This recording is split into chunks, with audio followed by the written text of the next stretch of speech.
Hello everyone, I welcome you all for this lecture.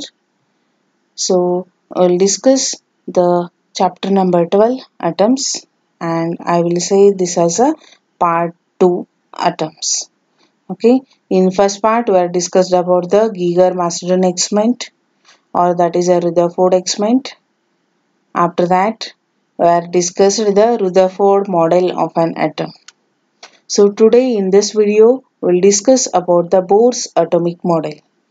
Okay, so we'll see the first the Bohr's postulates of hydrogen atom. So here we'll see the first one, that is the electrons revolve in certain stable orbits that are known as stationary orbits. So according to Bohr's theory, so nucleus is present in center. After that, the electron are revolving around it with a circular orbit, that is a fixed orbit, and that are stationary orbit, and that revolution is known as stationary revolution. And whenever the electron are revolving around it, okay, then it could not emit any energy. So the according to Rutherford model, he told that whenever the electron is revolving around the nucleus, then the energy emits continuously. He told that told that it emits energy continuously. But Bohr's corrected that. So the electron revolve in certain stable orbit and that are known as stationary orbits, and it could not emit any energy, and the that stationary orbit revolution is known as stationary revolution. After that, he told that the stationary orbits are those for which the angular momentum of electron is the integral multiple of h by 2 pi, or it is nh by 2 pi, where the n is equal to 1, 2, 3 and so on. So see here, according to Rutherford model, whatever discussed in last video, that are what? The electron revolve around the orbit, okay, and the whenever the electron is revolving around the nucleus with fixed orbit and it emitting the energy, then the energy decreases slowly continuously. So for first orbit, for first circle, okay, for first revolution, it emits some energy. After that, for next, again if it is continuously attracted by nucleus, because according to Rutherford what? It is a nucleus is having the positively charged and the electrons are negatively charged, and continuously attraction force is there. Because of attraction, if nucleus is continuously attracted by electron, then the path of electron will be spiral and it decreases continuously, and lastly it coincides with the nucleus only. So it is the main drawback of Rutherford model, but the Bohr corrected that. That is what? This is the according to Planck's and Albert Einstein experiments. The Bohr given some postulates about the hydrogen atom. So that is what? So it is the stationary electron is revolving in a certain orbit that are known as stationary orbit, and the in all stationary orbit electrons are not exist, but the electrons are exist in only those orbits in which the angular momentum is what? nh divided by 2 pi, where the n is equal to 1, 2, 3 and so on. So after that, the third postulate, when an electron makes a transition from higher orbit energy level as a EI to lower orbit energy level as a EF, then total energy E is equal to, or that is a photon is emitted, then its energy is equal to h mu is equal to EI minus EF. So suppose you consider the higher energy level as a EI or initial energy level, and the lower energy level as a EF, that is a final energy level, then the total energy is equal to EI minus EF, and the energy releases from higher energy to lower energy level. If it absorbs that energy again it jumps to lower energy level to higher energy level. For example, suppose you should consider the one higher energy level and the ground state or the first energy level you should consider as a lower energy level. Suppose that higher energy level to lower energy level, if the electron will jump, then suppose it loses 10 joules energy, then if it absorbs again that energy, it again jumps lower energy level to higher energy level. So 10 joule, suppose in a energy if it loses and it will jumps from higher energy level to lower energy level. This is the one part. Suppose we are given again 10 joules to that electron energy. After that again it moves or it jumps the lower energy level to higher energy level. So here the energy is equal to its energy, or the photon is emitted by the energy h mu is equal to EI minus EF. That is the formula, and the where mu is what? It is the frequency of emitted radiation. Then next one, we'll see the radius of nth orbit of electron. So we'll discuss the expression for the radius of nth orbit of hydrogen atom using Bohr's postulates. So we'll see here, according to Bohr's theory, suppose the here we'll see the one centermost nucleus. Okay, it is positively charged nucleus, and for hydrogen atom, so we'll see the hydrogen atom atomic number is 1. So because of that, so its nucleus is having the plus E charge, and after that the another one electron is present in a orbit.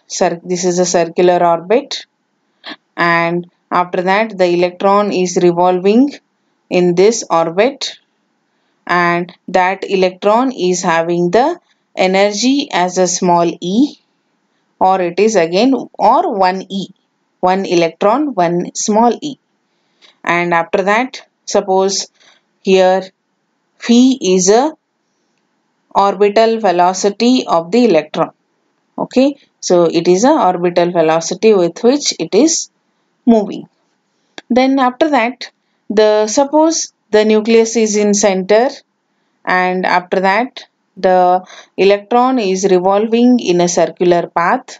So obviously if the object is moving in a circular path, it is having the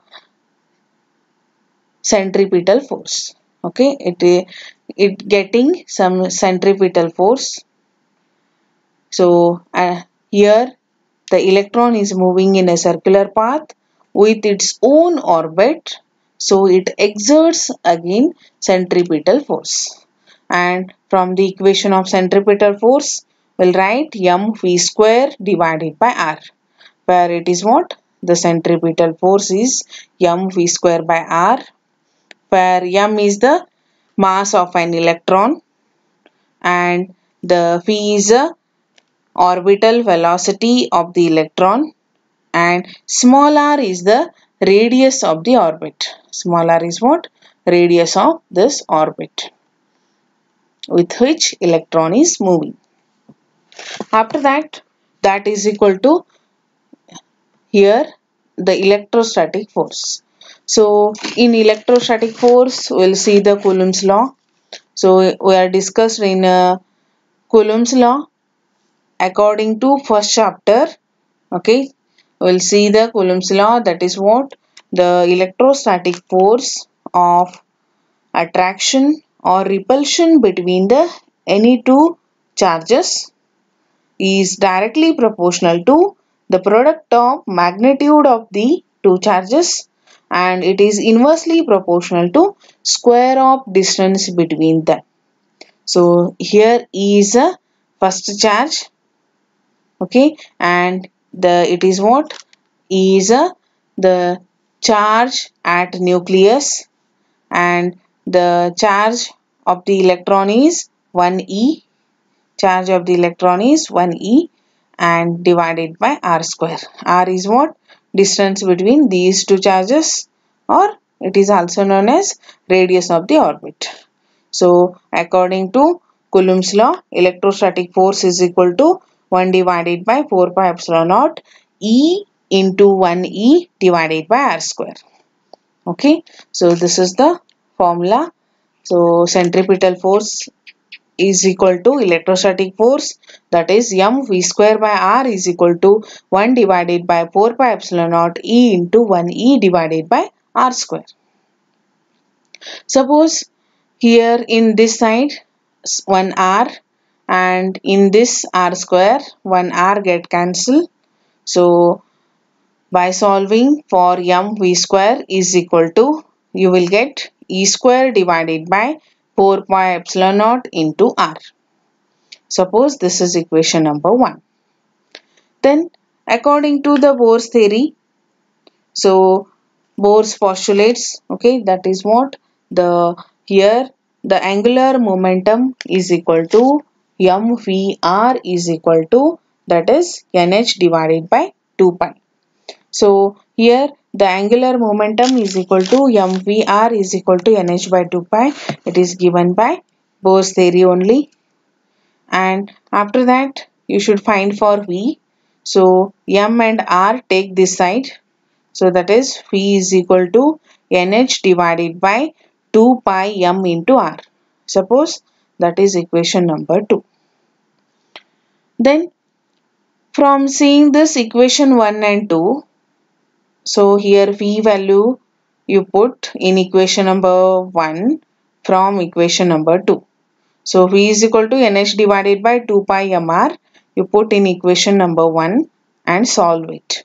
So we'll write, that is a m in bracket, v value is nh divided by 2 pi mr whole square is equal to e square divided by 4 pi epsilon naught into r.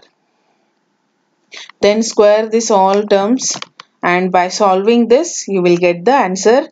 Rn is equal to epsilon naught n square h square divided by pi m e square. This is the equation gives the radii of nth stationary orbit. Okay, for the nth orbit, that is epsilon naught n square h square divided by pi m e square. In this equation, epsilon naught is constant, h square is constant, pi m e square is constant. So only n is variable term. For radius of innermost orbit, suppose the n value is equal to 1. So r1 is equal to epsilon naught, 1 square is again 1 into h square divided by pi m e square. Okay, that is r1 is equal to epsilon naught h square divided by pi m e square, where it is equal to again a naught also. So by substituting all these constants you will get A naught value as a 0.53 into 10 raised to minus 10 meter. Okay, that is 0.53 into 10 raised to minus 10 meter. So suppose the R2 value where n is equal to 2. Okay, that is for second orbit. Okay, so R2 is equal to, you will get the epsilon naught 2 square h square divided by pi m e square. Wherever n is there, you should put the 2 for second orbit. Then you will get the answer for R2 by solving this. So here by like this R3 and so on up to Rn values. You should find the radius of the nth orbit from this equation. Then by seeing this one, we must say that so the radius of the orbit R is directly proportional to n square. R is directly proportional to n square. So where n is what? The number of orbit square. So therefore the radius of the orbit is directly proportional to square of number of orbits. So and after that, suppose for hydrogen atom it is 1. So atomic number of hydrogen atom is 1. Suppose you should take for another atom, then obviously it is having the atomic number are different, and therefore it comes here. So R is inversely proportional to Z also. So R is directly proportional to n square and R is inversely proportional to Z. Z is a atomic number.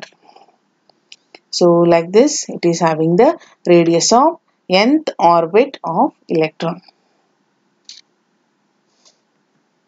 Next one, we'll discuss the next expression for the energy of electron in the nth orbit of hydrogen atom. So here we'll discuss first the diagram. Okay, so here the centermost, the here nucleus is present.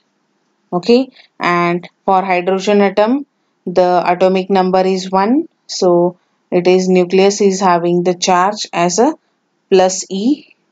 Therefore the charge of an nucleus is plus E, and electron is there, so electron is having the charge as a small e, and the r is the distance between the nucleus to electron, and it is also known as the radius of this circular path. And here phi is the orbital velocity of the electron with which it is moving. P is what? Orbital velocity of the electron.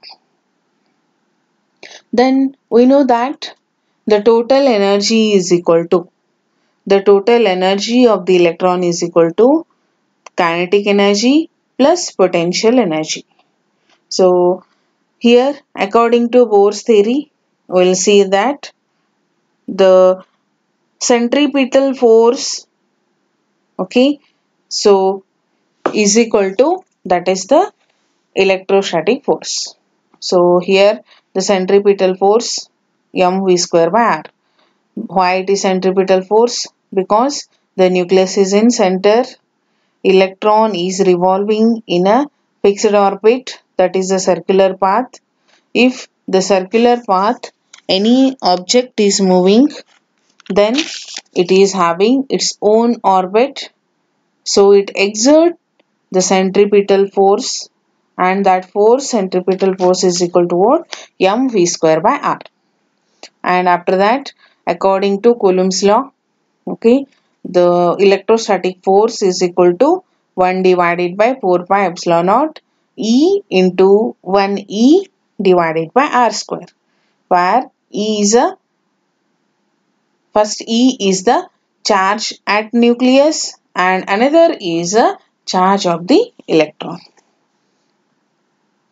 Then after that, by solving this, so 1 r here from r square 1 r get cancelled. So we'll write for m square is equal to E square divided by 4 pi epsilon naught into r. So suppose this is one equation. Then after that, by the kinetic energy, okay, by the equation of kinetic energy, okay, so that is equal to kinetic energy is equal to half mv square, okay, so that is ke is equal to half mv square. So this is equal to, so by seeing this equation you should take half both sides, 1 by 2 LHS part also, 1 by 2 RHS part also, then you will get 1 by 2 mv square is equal to 1 by 8 E square divided by pi epsilon naught r. So we'll write that only Ek. K is what? Kinetic energy. So the kinetic energy is equal to half mv square, that equal to E square divided by 8 pi epsilon naught into r. So this is the equation for kinetic energy. Then we'll see the potential energy. So electric potential energy at a distance r due to two charges. So that here the nucleus is having plus E charge and obviously electron is a negatively charged, so that is a minus E charge. So the potential energy you should take as a minus E square divided by 4 pi epsilon naught into r. So this is from the potential energy equation were written. Okay, so that is what the electric potential energy at a distance r due to a plus E charge and minus E charge is what? That is a 1 divided by 4 pi epsilon naught q divided by r. By using that equation we write that, so EP is equal to minus E square divided by 4 pi epsilon naught into r. Therefore, from this concept, so the total energy of electron is equal to kinetic energy plus potential energy. So kinetic energy is E square divided by 8 pi epsilon naught into r, okay, plus, and here this is negative means you should take minus E square divided by 8 pi epsilon naught into r. By solving this equation you will get minus E square divided by 8 pi epsilon naught into r. But according to previous one, okay, previous expression, that is the expression for radius of nth orbit. So for radius r is equal to what? Epsilon naught n square h square divided by pi m e square. So in this equation E is equal to minus E square divided by 8 pi epsilon naught into r. You should put the r value as a epsilon naught n square h square divided by pi m e square. So that is E is equal to, capital E is equal to E square divided by 8 pi epsilon naught into pi m e square divided by epsilon naught n square h square. By solving this you will get minus e raised to 4 m divided by 8 epsilon naught square n square h square. So this is what the expression for electron energy for the nth orbit of hydrogen atom.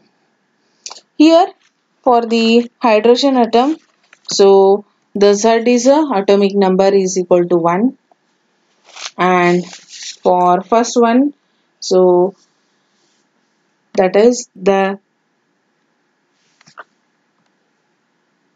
n value as a 1. Okay, so E1 is equal to e raised to minus e raised to 4 into m divided by 8 epsilon naught square h square. Like this, the n is a variable term, so n is equal to 1 comma 2 comma 3 and so on, and it continues. For first orbit, for second, n is equal to 1. For second orbit, n is equal to 2. And for nth orbit, n is a n. So, by seeing this one, we will say that here the negative sign in this equation, the negative sign that indicates the electron is bound to the nucleus and the energy must be supplied to remove the electron from an atom.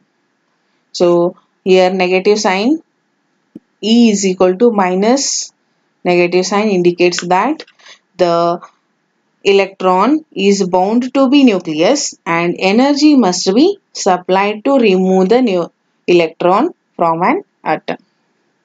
Then after that, the here as the n increases, okay, whenever the n number increases, so in equation n is in denominator, so after that, so 1 by n square value decreases.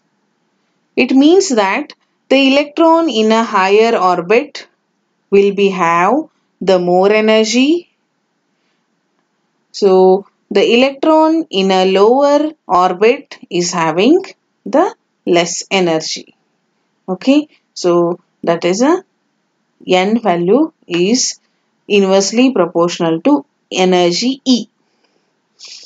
So after that, another one relation, that is what the suppose the EK and EP. EK is what? The kinetic energy and EP is a potential energy. So EK and EP of an electron, so kinetic energy and potential energy of an electron in an atom, then so it gives the relation the total energy is equal to minus EK, or the EP is equal to 2 EK. Okay, so according to this, see here the kinetic energy is a E square divided by 8 pi epsilon naught into R, and EP is minus E square divided by 4 pi epsilon naught into R. So we will write the total energy is what? That is E square divided by 8 pi epsilon naught into R. So the total energy is equal to potential energy divided by 2. Okay, that is total energy is equal to minus potential energy divided by 2. That is also the relation between the total energy and potential energy. And we must say that the potential energy is equal to 2 into kinetic energy. So, we'll say again another one relation. So, that is what? The potential energy is equal to 2 into kinetic energy. Okay. So, we will see this one. That is the next one. That is the expression for wavelength, wave frequency and wave number of spectral lines. Okay. So, first we will see the what is meant by the wave number. It is a number of wave per unit length, or that is a wave number is equal to, we will say that it is the ratio of number of waves to the length, or it is also known as the number of waves per unit length. Okay, number of waves per unit length. So we must say that mu is equal to 1 by lambda, where lambda is what? The wavelength, and mu is wave number, and that is equal to 1 by lambda. So we'll discuss the energy for the spectral lines. Okay, the wavelength of the spectral lines, wave number and frequency of spectral lines. Okay, we'll discuss about it. Suppose you should take the initial energy level. Okay, EI is what? Initial energy level. EF is what? Final energy level. So suppose this is a here one energy level and the electron is present here. Whenever electron will jumps from higher energy level to lower energy level, and this energy level, EI energy level to EF energy level, then the total energy of that is equal to h mu, or it is a photon. Okay, that is a photon is equal to energy is equal to what? H mu. Okay, so by seeing this relation, we will discuss the wavelength, wave number and frequency of spectral lines. So suppose here, according to Bohr's postulate, h mu is equal to EI minus EF, where EI is a higher energy level or initial energy level and EF is a lower energy level and final energy level. So here the h mu is a, suppose the total energy h mu is equal to E2 minus E1 or EI minus EF, where mu is what? The frequency of emitted radiation. Suppose the h mu is equal to minus e raised to 4 m divided by 8 n square epsilon naught square h square minus of minus e raised to 4 m divided by 8 n1 square epsilon naught square h square. Okay, so here the energy were taken from the previous expression, that is here we may see the previous result that will gives the energy as a E square divided by 8 epsilon naught square n square h square. Okay, 8, so that is a E is equal to minus e raised to 4 m divided by 8 epsilon naught square n square h square. By seeing this relation, we may write here EI, okay, EI as a n2. Okay, suppose it is a second orbit as a n as a En, okay, E2, and this is a E1. Okay, so by saying this, so here we may say h mu is equal to minus e raised to 4 m divided by 8 n2 square epsilon naught square h square minus of minus, okay, EF. EF value is what? Minus e raised to 4 m 8 n1 square epsilon naught square h square, where so EF, okay, final energy level you take as a E1, okay, that is a first orbit, and E2 you take as a initial energy level. EI, this I value as a 2, here F value as a 1. Okay, so by seeing this, okay, you take the common terms. E raised to 4 is common, m is common, 8 is common, epsilon naught square and h square. So common term you take outside from the this bracket. So you may get h mu is equal to e raised to 4 m divided by 8 epsilon naught square h square in bracket 1 divided by n1 square minus 1 divided by n2 square.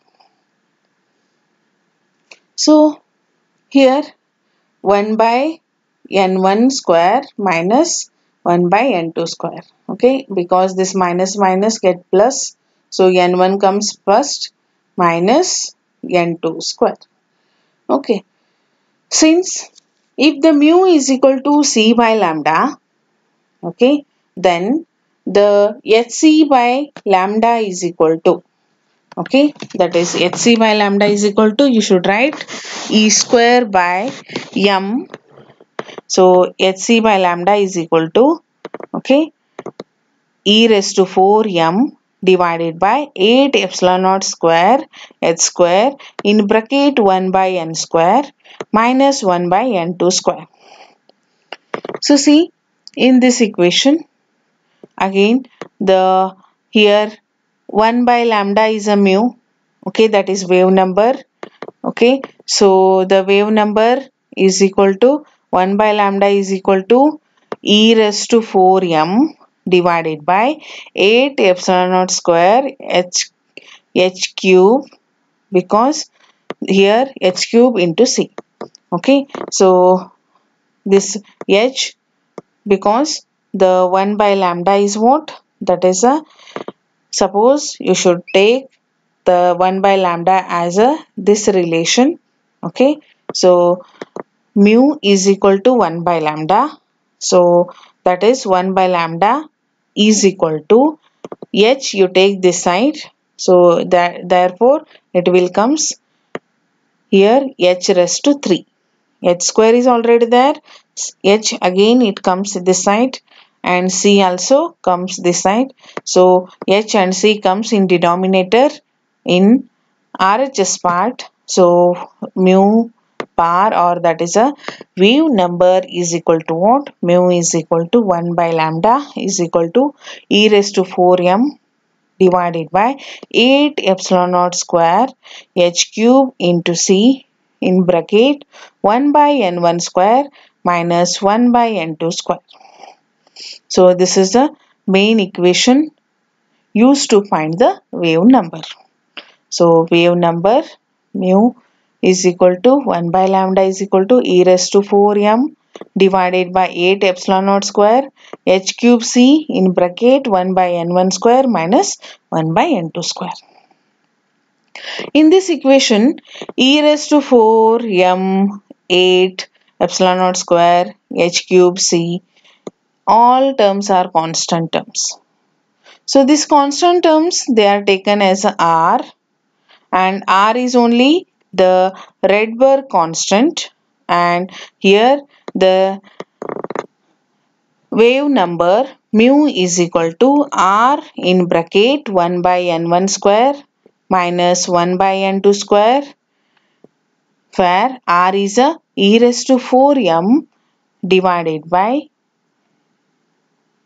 8 epsilon naught square h cube c is equal to 1.097 into 10 raised to 7 per meter.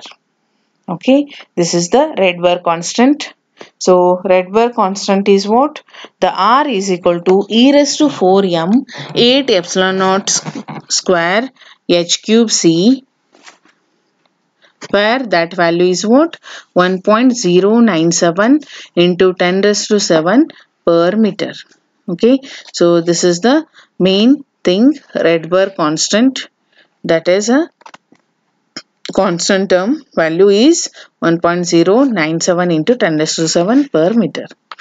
So see here in this relation, so what is the value, Rydberg constant? Okay, the Rydberg constant is what? It is the r value, okay, constant value given in this wave number expression, and where the m is what? M is the small m is the mass of the electron, E is what?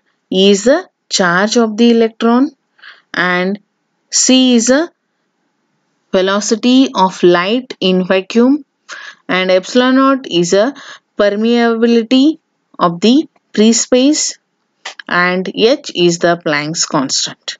So by putting these all constant values, we will get r value as a 1.097 into 10 raised to 7 per meter.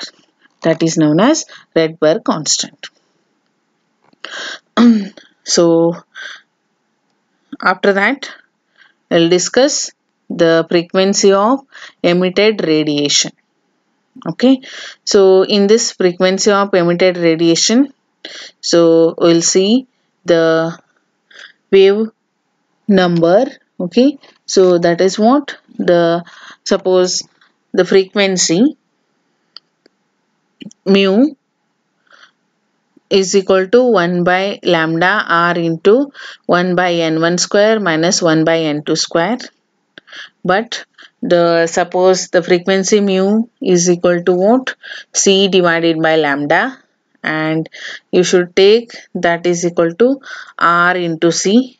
Okay, in this equation you take LHS and RHS part C. So C by lambda is equal to RC in bracket 1 by n1 square minus 1 by n2 square, and that is the frequency of emitted radiation. So equation, the frequency of emitted radiation mu is equal to C by lambda, that is equal to RC in bracket 1 by n1 square minus 1 by n2 square. Then after that, we'll see the spectral lines of hydrogen atom, that is using Bohr's theory. Okay, so here the according to Bohr's atomic theory, so 1 by lambda is equal to what? That is r into 1 by n1 square minus 1 by n2 square. And here the Bohr's atomic theory explains the Lyman series, Balmer series, after that Paschen series, Brackett series and Fund series. Okay, and after that it explains that for the Lyman series, okay, for the Lyman series, the here the n1 is the first one. Okay, so the orbit for this series is due to the transition of electrons from any higher orbit to first orbit. Okay, so any higher orbit to first orbit, because of that the first orbit n1 value is 1 square fixed. Okay, suppose the n1 value as a 1 square and the n2 value as a 2, 3, 4 and so on. Okay, so by seeing this, so Lyman series, we may say the equation 1 by lambda is equal to r into 1 divided by 1 square minus 1 divided by n2 square, where n2 is equal to 2, 3, 4 and so on. Here the n1 is always 1 because for the Lyman series it is due to the transition of electrons from higher orbit to any first orbit. Okay, so this is for Lyman series, and it is lies in ultraviolet region. Okay, this is also important. It lies in only ultraviolet region. After that, he explains the Balmer series. So for Balmer series, so the n2 value are the 3, 4, 5, 6 and so on, and n1 value as a 2 square, 2 only. Okay, so for 1 by lambda is equal to r in bracket 1 by 2 square minus 1 by n2 square, where n2 is equal to 3, 4, 5, 6 and so on. So for the Balmer series, it is due to the transition of electrons from any higher orbit to second orbit. Okay, therefore for second orbit n1 value is a 2. n1 value is 2 and n2 value is 3, 4, 5 and so on. So it lies in visible region and in UV region. Okay, in these regions only it is lying. Then next one, Paschen series. So For Paschen series, 1 by lambda is equal to R into 1 by 3 square minus 1 by N2 square. Okay, so that is N2 is equal to 4, 5, 6, 7 and so on. Here N1 value as 3, it is fixed, and N2 value as a 4, 5, 6 and so on. Here for the Paschen series, this is a series due to the transition of electrons from any higher orbit to third orbit. So because of that, N1 is a 3 and N2 values are what? That are the 4, 5, 6 and so on. And it lies in infrared region. For bracket series, 1 by lambda is equal to R in bracket 1 by 4 square minus 1 by N2 square, where N2 is 5, 6, 7, 8 and so on.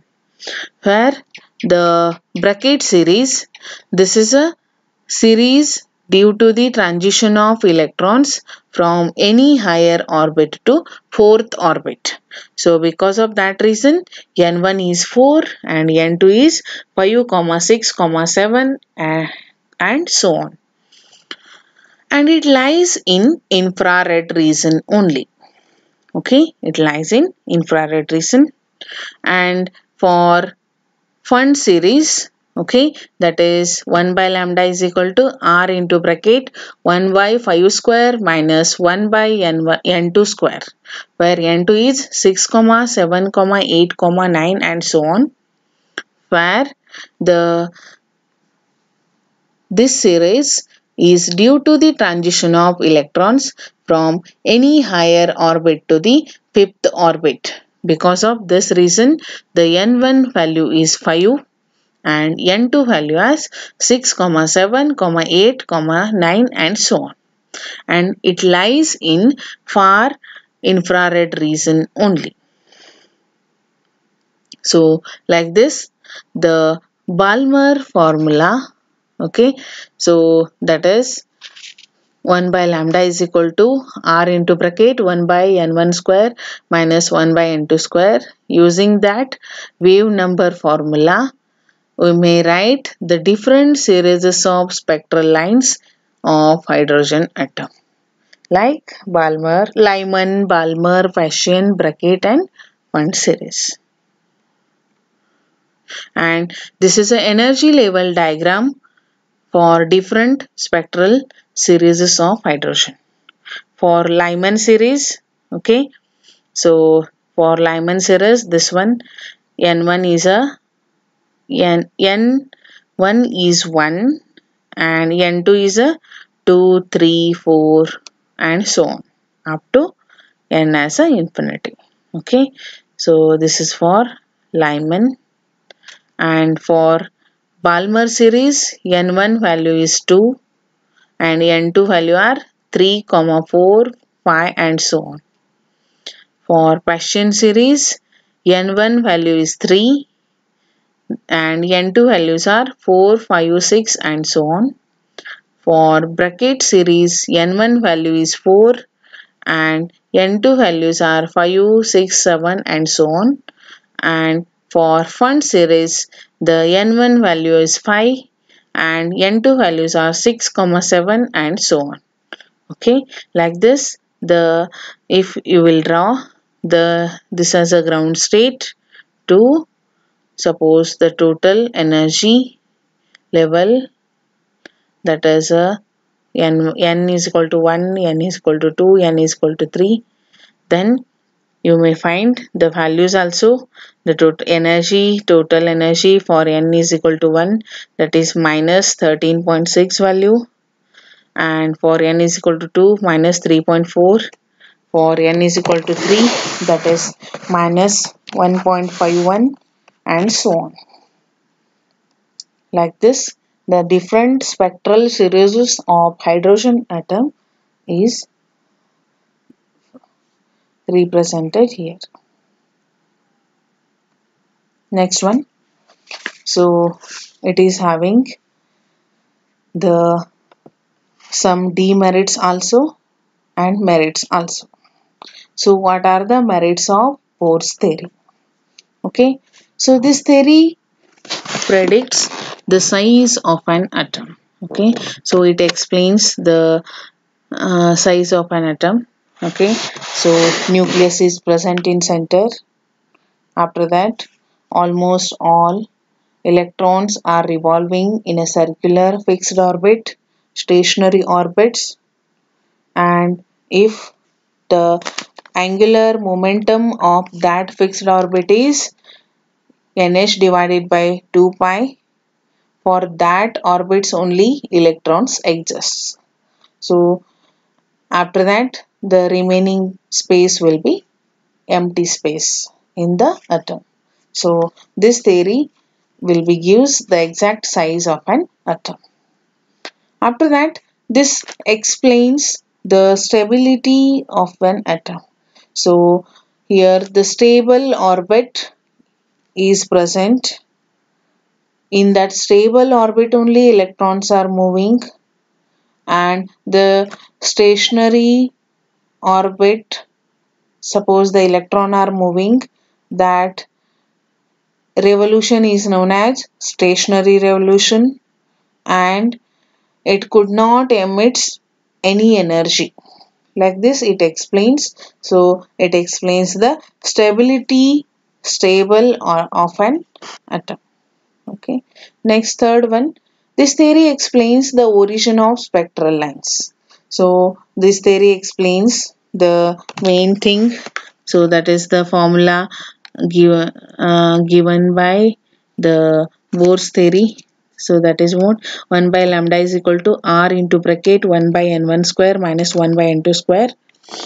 Okay, using that formula we may say the divided the spectral lines of hydrogen atom like Lyman series, Balmer series, Paschen series, Brackett series, Fund series, that explained in this video that you have seen already.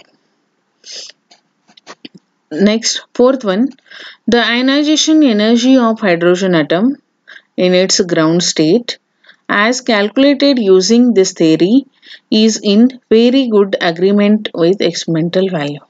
So the hydrogen atom for the ground state, they are calculated the theory of the ionization of energy of hydrogen atom experimentally also. So this is also the one good merit of Bohr's theory. After that, the last one, it explains the Rydberg constant value. Okay, so that is a Rydberg constant value. Suppose the R is equal to m e raised to 4 divided by 8 c epsilon naught square h cube.